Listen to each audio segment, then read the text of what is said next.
Bonjour à tous, nouvelle vidéo. Aujourd'hui avec Lysandre, on va voir un petit peu comment tenir les PAO, comment travailler efficacement sur les PAO.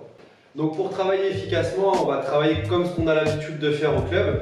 Donc on va prendre une combinaison qu'on peut rallonger un petit peu au fur et à mesure. Dans cette combinaison, il faudra forcément, on est sur des box pieds-points, qu'il y ait des coups de poing et des coups de pied. Et ça peut être intéressant de mettre aussi à chaque fois au moins un mouvement de défense, un blocage, une saisie, peu importe, pour qu'on travaille un petit peu tout. Pensez à vous déplacer quand vous tenez les cibles. Ok, je ne suis pas un sac de frappe, je ne vais pas rester ici sans bouger à rien faire, c'est pas intéressant pour lui. L'idée c'est qu'il ait des petites sensations quasiment comme dans un petit sparring. Ok, il y a les mouvements, la défense, l'attaque, tout qui doit travailler. Donc là on part sur une combinaison simple, à vous après de les complexifier un petit peu si vous voulez. On va partir sur un direct avant, un direct arrière, un crochet avant, un low kick jambe arrière et derrière un blocage sur le middle jambe arrière. Ok, c'est basique et après à vous de le faire évoluer.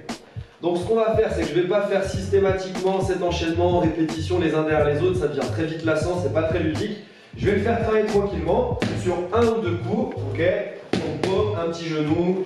Voilà, on se déplace, on bouge, ok, rappelez-vous, j'ai dit il fallait qu'il y ait du mouvement, crochet direct, un petit middle jambe avant, on bouge, un petit peu de travail de défense.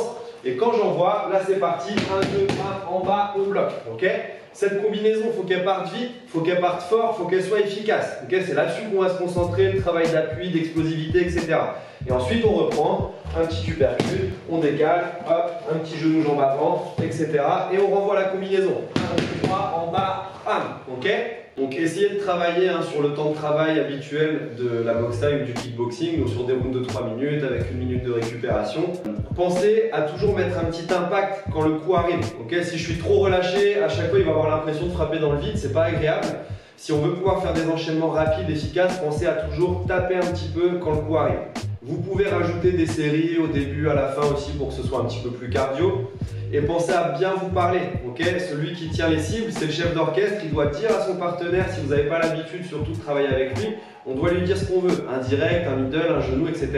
pour qu'il percute vite, qu'il y ait du rythme et que ça s'enchaîne bien. Si vous avez l'habitude de travailler avec votre partenaire, dans ces cas-là, ça va se faire assez instinctivement. Mais pensez à bien communiquer.